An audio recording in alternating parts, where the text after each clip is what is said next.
আসসালামু আলাইকুম। বাসায় যদি আপনাদের সামান্য পরিমাণ চিকেন কিমা থাকে তবে এই ধরনের অসাধারণ নাস্তার রেসিপি বাসায় তৈরি করে নিতে পারবেন। আজ আপনাদের বিকেলের নাস্তার জন্য খুব সুন্দর একটি রেসিপি দেখাবো। এজন্য লাগবে চিকেন কিমা। আমি এখানে 1 কাপ চিকেন কিমা নিয়েছি, 1 কাপ পেঁয়াজ কুচি, 5-6টি কাঁচামরিচ কুচি, হাফ চা চামচ গরম মশলা গুঁড়া, হাফ চা চামচ শুকনো মরিচ গুঁড়া, হাফ চা চামচ হলুদ গুঁড়া, হাফ চা চামচ রসুন বাটা, হাফ চা চামচ আদা বাটা, হাফ চা চামচ লবণ, 1 চা চামচ সয়া সস। এখানে আমি যতটুকু পরিমাণ উপকরণগুলো ব্যবহার করেছি তাই বলেছি, আপনারা চাইলে বাড়িয়ে কমিয়ে নিতে পারেন। এই উপকরণগুলো দিয়ে নাস্তার জন্য পুর তৈরি করে নিব। এজন্য একটি প্যানে প্রথমে 2 টেবিল চামচ সয়াবিন তেল দিয়ে দিচ্ছি। এরপর এর মধ্যে দিয়ে দিচ্ছি পেঁয়াজ এবং কাঁচামরিচ কুচি। কিছুটা নেড়েচেড়ে এর মধ্যে শুকনো উপকরণ এবং আদা ও রসুন বাটাগুলো দিয়ে দিব।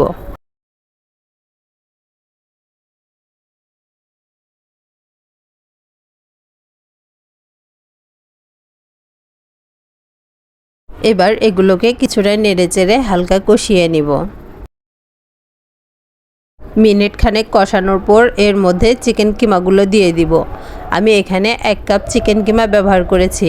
আপনারা চাইলে হাফ কাপ বা এর চাইতে বেশিও ব্যবহার করতে পারেন, সেটা আপনাদের প্রয়োজন অনুযায়ী এবং পরিমাণ অনুযায়ী ব্যবহার করতে পারবেন।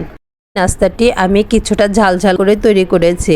আপনারা যদি ঝাল কমিয়ে খেতে চান তবে কাঁচামরিচ এবং শুকনো মরিচ দুটোই কমিয়ে দিতে পারেন, অথবা যে কোনো একটি ব্যবহার করতে পারেন।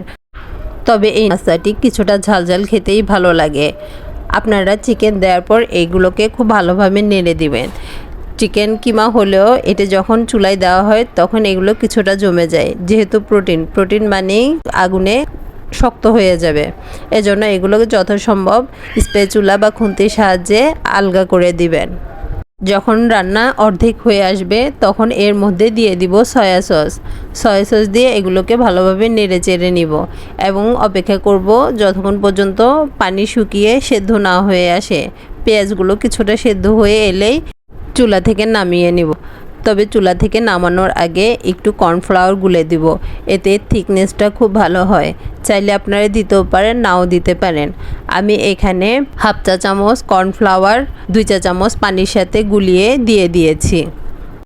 এবার এটিকে খুব ভালোভাবে নেড়েচেড়ে দিতে হবে সাথে সাথে, না হলে এটি এক জায়গায় জমে যাবে। এবার কর্নফ্লাওয়ার যুক্ত পানিটি শুকিয়ে এলে মাংসের পুরটিকে চুলা থেকে নামিয়ে নিব। এবার নাস্তার জন্য কিছুটা আটার ডো তৈরি করে নিব। এজন্য আমি একটি বাটিতে 2.5 কাপ আটা নিয়েছি। আপনারা চাইলে ময়দাও ব্যবহার করতে পারেন। এর মধ্যে দিয়ে দিচ্ছি হাফ চা চামচ লবণ দেওয়ার ভিডিওটি আমার স্কিপ হয়ে গেছে। লবণ দিয়ে আটাগুলোকে খুব ভালোভাবে মিলিয়ে নিব। এরপর এর মধ্যে দিয়ে দিব 1 কাপ পানি। আমি একবার দেইনি, কিছুটা অল্প অল্প করে দিয়েছি। তো আমার এখানে সম্পূর্ণ 1 কাপ পানি লেগেছে। এই আটার ডোটি কিছুটা শক্ত হবে, রুটি পরোটার চাইতে শক্ত। যখন ডোটি মাখানো হয়ে যাবে তখন এর মধ্যে প্রথমে 1 টেবিল চামচ সয়াবিন তেল দিয়ে মাখিয়ে নিব এবং পরবর্তীতে আরও 1 টেবিল চামচ সয়াবিন তেল দিয়ে খুব ভালোভাবে মাখিয়ে এটিকে 10 মিনিটের জন্য রেস্টে রেখে দিব। এভাবে তেল দিয়ে মাখানোর ফলে ডোটি অনেক সফট হয়ে আসবে এবং 10 মিনিট রাখার ফলে এটি পুরোপুরিভাবে সফট হয়ে যাবে। মিনিট রেস্টে রাখার পর এগুলোকে ছোট ছোট লেচি কেটে নিব।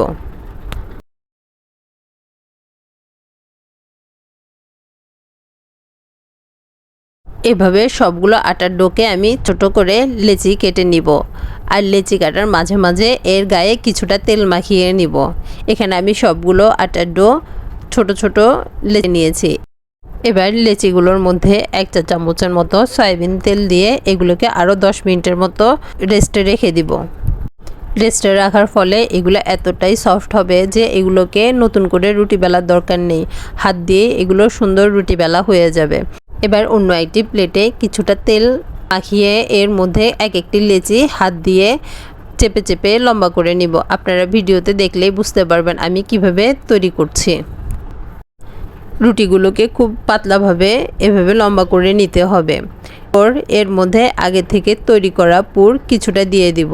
আমি এখানে 1 চা চামচের মতো দিয়ে দিয়েছি। এবার আপনারা ভিডিওতে দেখে নিবে আমি এর শেপ দিয়ে নিয়েছি। এক পাশ থেকে বোটে রোলের মতো করে শেপ দিয়ে নিব। এগুলো আকারে ছোট হলেও দেখতে এবং খুবই সুন্দর এবং মজাদার।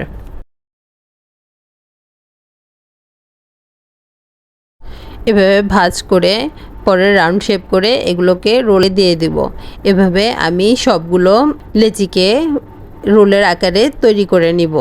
আমার এখানে সবগুলো লেচি রোলের আকার দিয়ে নিয়েছি। আমি এখানে যতটুকু আটার ডো তৈরি করেছি তাতে আমার 20টা রোল হয়েছে। বাকি আমার অন্য একটি প্লেটে আছে। এগুলোকে আমি আপনাদের 3 ভাবে তৈরি করে দেখাবো। এক প্রকারে ভাজবো, আরেক প্রকারে ভাপে দিয়ে মোমোর মতো তৈরি করব, আরেক অংশ আমি আপনাদের ফ্রোজেন করা দেখাবো। এজন্য প্রথম পদ্ধতিতে আমি একটি প্যানে কিছুটা তেল গরম নিব। তেল গরম করে এগুলোকে এপিট ওপিট উল্টিয়ে ভেজে মুচমুচে করে নিব। আমি এখানে যতটুকু কিমা আর আটার ডো তৈরি করেছি একদম বরাবর। আপনারা যদি এই মেজারমেন্ট ফলো করেন তবে আপনাদেরও বরাবর হবে। আজকে আমি সবগুলো পিঠা ভাজবো না, এজন্য প্রথম ব্যাচে আমি চাটা দিয়ে দিয়েছি। এগুলো যখন লালচে মুচমুচে হয়ে আসবে তখন এগুলোকে নামিয়ে নেব। তবে এই নাস্তাটি ভাজার সময় চুলার আঁচ থাকবে মিডিয়াম। হাই হিটে ভাজলে পিঠাগুলো মুচমুচে হবে না। এই ব্যাচ হতে 5 থেকে 6 মিনিটের মতো সময় লাগবে। 5 থেকে 6 মিনিট সময় নিয়ে খুব আস্তে আস্তে বারবার উল্টিয়ে পাল্টিয়ে পিঠাগুলোকে ভেজে নেবেন এবং খুব মুচমুচে থাকবে এবং অনেকটা সময় এগুলো মুচমুচে থাকবে। আমার প্রথম ব্যাচে হয়ে গিয়েছে। এবার দ্বিতীয় ব্যাচে পিঠা ভেজে নেব। এই পর্যায়ে দুটো পিঠা আমি আবার মুচমুচে করে এবং পাশে ফ্রোজেনের পদ্ধতিও দেখিয়ে দিচ্ছি। এক পাশে তো হতে আরেক পাশে ফাঁকা জায়গায় আমি অন্য পিঠা দিয়ে দিচ্ছি এবং উল্টিয়ে সাথে সাথে এগুলো নামিয়ে নিচ্ছে। এগুলোকে বেশি ভাজার প্রয়োজন নেই। ভিডিওতে আপনারা দেখলেই বুঝতে পারবেন আমি কিভাবে তৈরি। এভাবে উঠিয়ে পিঠাগুলোকে ঠান্ডা করে নিব এবং এক একটি ব্যাচ হতে হতে সব কয়টা পিঠাই আমার দেওয়া হয়ে যায়। আমি আপনাদের আরেকটি দেখিয়ে দিচ্ছি কিভাবে ফ্রোজেনের জন্য পিঠা ভেজে নিচ্ছি। এদিকে মুচমুচে হওয়ার জন্য যে পিঠাগুলো ওইগুলো হয়ে গিয়েছে। এগুলো চুলা থেকে নামিয়ে আমি আপনাদের মোমো স্টাইলে ভাপে কিভাবে দিয়ে তৈরি করবেন সেই স্টাইলটি দেখিয়ে দিচ্ছি। এজন্য একটি পাতিলের মধ্যে কিছুটা পানি গরম হওয়ার জন্য দিয়ে দিব। যখন পানি ফুটে আসবে তখন যে কোনো একটি ছাঁকনি বা মোমো তৈরি করার যে পাতিল আছে এর মধ্যে দিয়ে 5 থেকে 6 মিনিটের মতো ভাপে দিয়ে দিব। ভিডিওতে আপনারা দেখলেই বুঝতে পারবেন কিভাবে তৈরি করেছি। এভাবে আপনারা তেল ছাড়াই এগুলোকে তৈরি করে নিতে পারবেন।